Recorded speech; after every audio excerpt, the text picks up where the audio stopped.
Bonjour tout le monde, bonjour Sébastien. Aujourd'hui, nous allons débattre de la surcharge informationnelle, c'est bien cela? Bonjour Madame Pi. Oui. Il est important d'aborder ce concept tridimensionnel. J'adore vous parler comme un livre. Qu'entendez-vous par concept tridimensionnel? Une première définition de la surcharge informationnelle est souvent donnée par les salariés, comme le fait de recevoir trop d'informations.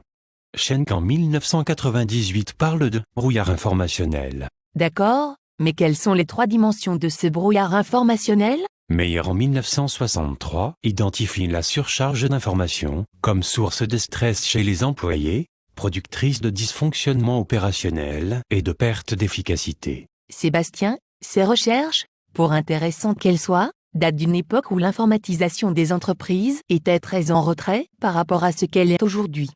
Est-ce pertinent de se contenter d'une analyse si vieille? Vous avez raison, Madame Pi. L'un des aspects de la surcharge informationnelle est le fait que les salariés estiment recevoir trop d'informations dont ils ne perçoivent pas l'utilité dans l'exécution de leurs tâches. En outre, la surcharge informationnelle peut provenir de la piètre qualité des informations reçues. Il apparaît donc une dimension temporelle dans la notion de surcharge informationnelle. En second lieu, à volume d'informations constant, le raccourcissement des délais pour traiter ce même volume d'informations est également un aspect de la surcharge informationnelle, comme l'ont démontré Assadi et Donny en 2005. Et là nous en sommes qu'à la première dimension. C'est bien cela? Oui, la seconde dimension est la surcharge cognitive.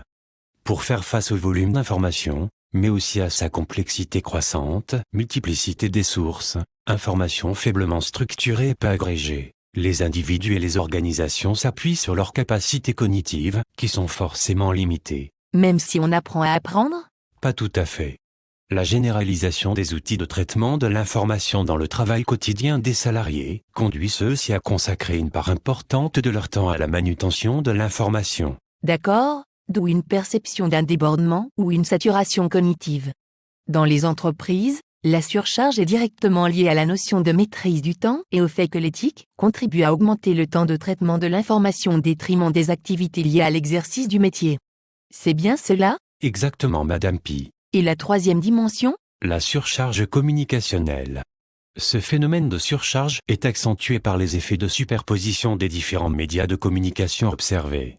Loin d'observer une substitution entre les médias traditionnels, réunions, communication face à face, et les nouveaux médias utilisant l'éthique, l'on constate un effet d'empilement conforme à la théorie du millefeuille. Je comprends mieux pourquoi la frontière entre la vie privée et la vie professionnelle devient chaque jour plus floue pour de très nombreux salariés. Oui, c'est la fin des temps morts.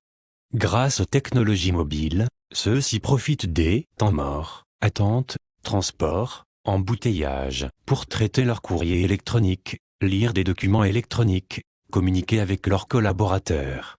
De façon plus globale, cette chasse au temps mort s'inscrit dans des logiques d'intensification du travail. La solution à inventer doit intégrer donc les trois dimensions de la surcharge informationnelle, volumétrie, communicationnelle, cognitive. Oui, Madame Pi.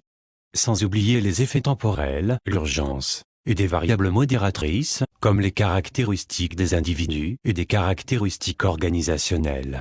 C'est bien cela? Merci Sébastien pour vos réponses, certes techniques mais très intéressantes. Pour continuer la discussion. Toujours sur le blog? Oui, Madame Pi. Sur le blog. Merci Madame Pi. À très bientôt.